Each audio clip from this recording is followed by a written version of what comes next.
नमस्कार, NDTV India देख रहे हैं आप। मैं हूं आपके साथ अंजीत। आइए बुलेटिन की शुरुआत करते हैं 50 बड़ी खबरों के साथ। जम्मू कश्मीर के पुंछ में पाक हमले के पीड़ितों से मिले लोकसभा के विपक्ष के नेता राहुल गांधी।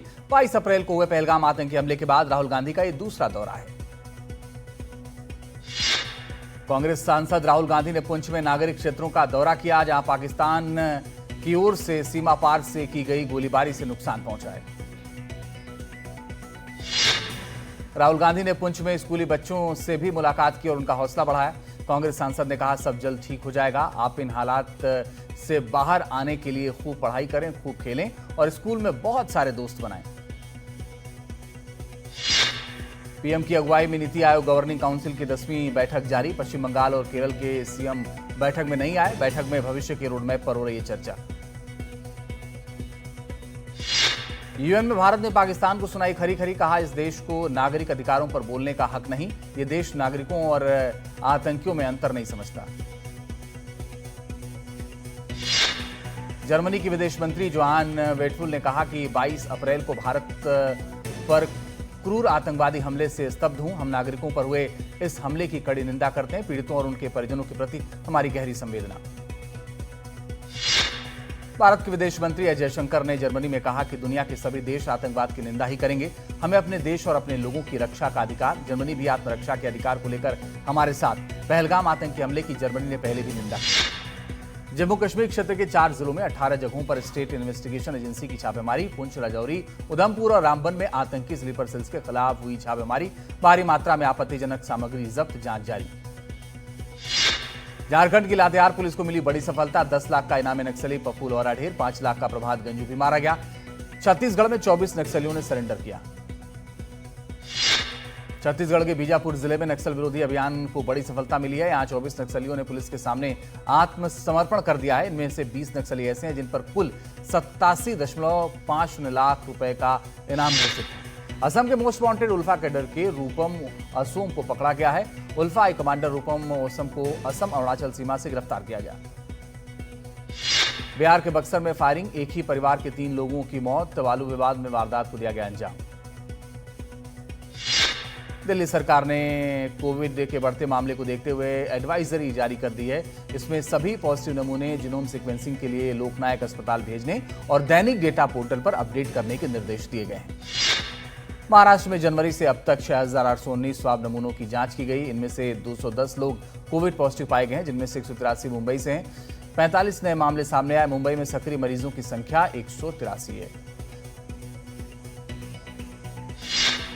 कुरुक्षेत्र नगर परिषद थानेसर की बैठक से पहले जमकर हंगामा हुआ। कांग्रेस विधायक अशोक अरोड़ा और बीजेपी पार्षद प्रतिनिधि के बीच हाथापाई हो गई।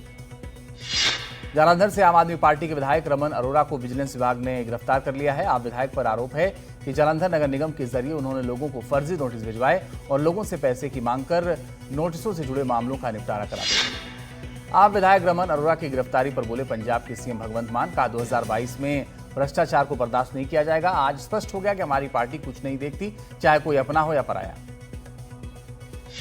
बिहार के दरभंगा की अलीनगर सीट से बीजेपी विधायक मिश्री लाल यादव की 3 महीने की सजा और 500 रुपए का जुर्माना बरकरार है।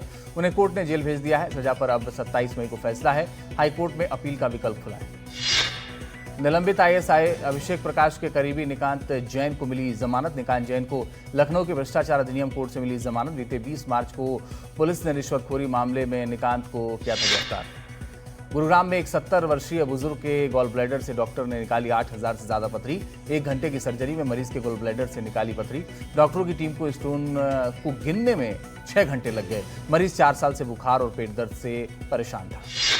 बरेली में नगर निगम कर्मचारियों की लापरवाही की वजह से शहर के एक व्यक्ति की जान चली गई। सब्जी बेचने वाला सुनील पेड़ के नीचे सो रहा था।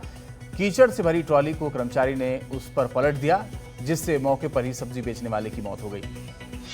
गुजरात के महसाणा में निर्माणाधीन इमारत की दीवार गिरी। हादसे में 3 की मौत हो गई है और कई घायल हो गए हैं। सभी घायलों को अस्पताल में भर्ती कराया गया है। पुलिस मामले की जांच में जुट गई है। लखनऊ में ई रिक्शा के छेड़खानी की वजह से लड़की ई रिक्शा से कूद गई। बताया जा रहा कि ई रिक्शा ड्राइवर की छेड़खानी से डरकर लड़की ने रिक्शा से छलांग लगा दी थी। फिलहाल पुलिस इस मामले में जांच कर रही है। देवरिया जिले में टीन शेड लगाते समय बिजली के तार की चपेट में आने से 3 लोगों की मौत हो गई और 5 अन्य लोग घायल हो गए हैं।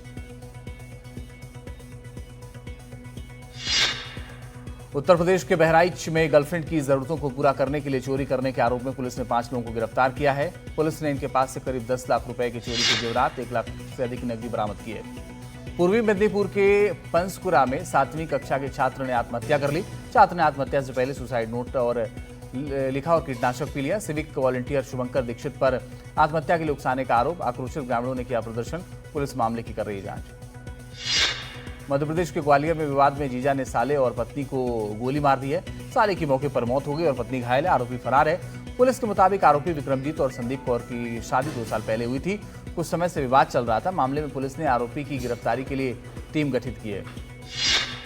नीमच के मंडी रोड पर ट्रैक्टर और ट्रक की मामूली टक्कर के बाद हिंसक झड़प हो गई।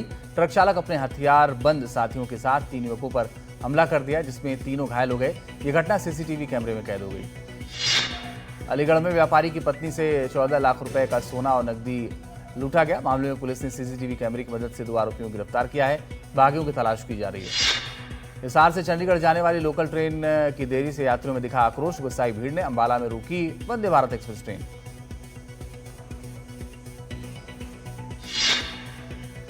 मध्य प्रदेश में सांप घोटाला का मामला सामने आया है। यहां सांप काटने से मृत्यु के फर्जी दावों के साथ अधिकारियों ने मुआवजा हड़प लिया। जांच में पता चला कि अधिकारियों ने कुल 11 करोड़ रुपए का घोटाला किया है। 2019 से 2022 के बीच हुए इस घोटाले के लिए 21 लोगों को गिरफ्तार किया गया है। लखनऊ में सीबीआई कार्यालय में तैनात एएसआई वीरेंद्र सिंह पर धनुष बाण से हमला। घायल एएसआई को इलाज के लिए अस्पताल में भर्ती कराया गया। मौके पर पहुंची पुलिस ने आरोपी को गिरफ्तार कर लिया। आगे की जांच जारी है। शिमला विवादित संजौली मस्जिद का मुद्दा फिर गरमाया। अवैध मस्जिद में जुमे की नमाज कराने पर हंगामा। देवभूमि संघर्ष समिति ने किया हंगामा। मस्जिद के बाहर हनुमान चालीसा का पाठ किया गया। इलाहाबाद हाई कोर्ट ने अलीगढ़ से जुड़े एक प्रॉपर्टी विवाद में यूपी पुलिस की भूमिका की आलोचना की है। कोर्ट ने पुलिस की कार्रवाई को लेकर सवाल उठाए और कुछ मामलों में उनकी निष्क्रियता पर भी चिंता जताई है। साथ ही साइबर अपराध की बेहतर विवेचना के लिए पुलिस को ट्रेनिंग देने का निर्देश दिया। बिलासपुर के हाइड्रो इंजीनियरिंग कॉलेज में छात्र छात्राओं का धरना प्रदर्शन जारी है। इनका आरोप है कि प्रधानाचार्य ने छात्राओं के साथ अनुचित व्यवहार किया। फिलहाल पुलिस ने प्रधानाचार्य को गिरफ्तार कर लिया। वाराणसी के नवपुरा गांव में एक तेंदुए ने 3 लोगों को घायल कर दिया। ग्रामीणों की सूचना पर वन विभाग की टीम तेंदुए की तलाश में जुट गई है। उड़ीसा में भारी बारिश से हालात बिगड़े। कई इलाकों में बारिश के बाद जलभराव की समस्या पैदा हो गई। इसके कारण लोगों को परेशानियों का सामना करना पड़ा। थोड़ी देर में इंग्लैंड दौरे के लिए भारतीय टीम का होगा ऐलान। चीफ सेलेक्टर अजीत अगरकर और हेड कोच गौतम गंभीर थोड़ी देर में करेंगे प्रेस कॉन्फ्रेंस। इंग्लैंड दौरे के लिए कौन होगा नया टेस्ट कप्तान, इस पर सस्पेंस बरकरार है। शुभमन गिल और जसप्रीत बुमराह के नाम रेस में आगे चल रहे हैं। रोहित के संन्यास लेने से अब भारत को नए टेस्ट कप्तान की तलाश है। इसी बीच भारतीय कोच गौतम गंभीर ने रोहित और विराट को लेकर बड़ी बात कह दी। उन्होंने कहा कि हम तो ऐसे सीनियर खिलाड़ियों के बिना उतरेंगे जिन्हें काफी अनुभव है। रूस के बुरियातिया के जंगलों में लगी भीषण आग। 12,000 हेक्टेयर से अधिक क्षेत्र को आग ने अपनी चपेट में ले लिया है। पर्यटकों के लिए जंगलों में पर्यटन स्थलों को बंद कर दिया गया है। रोम में ईरान और अमेरिका ने यूरेनियम संवर्धन पर 5वें दौर की बातचीत की। परमाणु कार्यक्रम को लेकर हुई बातचीत। ओमान के विदेश मंत्री बातचीत की मध्यस्थता कर रहे थे। अमेरिका ने कहा ईरान को संवर्धन पूरी तरह रोकना होगा। ईरान ने कहा बिना संवर्धन के कोई समझौता नहीं होगा। ईरान और अमेरिका के बीच परमाणु कार्यक्रम पर 5वें दौर की बातचीत में कोई समझौता नहीं हुआ। ओमान ने कहा कि बातचीत जारी रहेगी। ईरान के विदेश मंत्री आरागची ने कहा अगले दौर में समाधान की उम्मीद। अमेरिकी राष्ट्रपति डोनाल्ड ट्रंप ने आईफोन बनाने वाली कंपनी एप्पल को खुलेआम धमकी दी है। उन्होंने कहा कि अमेरिका में बिकने वाले आईफोन अमेरिका में ही बने होने चाहिए। आईफोन अमेरिका में नहीं बने तो एप्पल पर 25% टैरिफ लगाएंगे। रूस और यूक्रेन ने बड़े पैमाने पर कैदियों का आदान प्रदान शुरू कर दिया है। 3 साल पुराने युद्ध में संघर्ष विराम के असफल प्रयासों के बीच ये सहयोग का क्षण था। दोनों पक्षों ने 270 सैन्य और 120 नागरिक कैदियों को रिहा किया। ये प्रक्रिया अगले कुछ दिनों तक जारी रहेगी। रूसी राष्ट्रपति व्लादिमीर पुतिन ने सैन्य तकनीकी सहयोग पर बैठक की। पुतिन ने विशेष सैन्य अभियान में शामिल इकाइयों की पूर्ण आपूर्ति की प्राथमिकता पर जोर दिया। साथ ही उन्होंने वैश्विक बाजार में हथियारों को बढ़ावा देने के लिए विदेशी साझेदारों के साथ सहयोग बढ़ाने पर जोर दिया।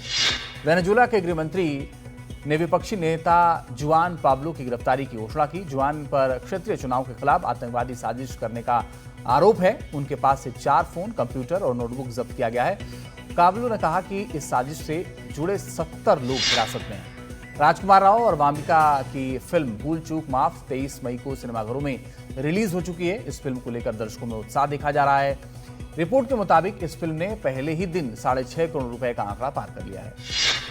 हॉलीवुड की हॉरर फिल्म फाइनल डेस्टिनेशन 6 भारतीय सिनेमाघरों में रिलीज हो चुकी है। 9वें दिन इस फिल्म ने बॉक्स ऑफिस पर बढ़िया कलेक्शन किया है।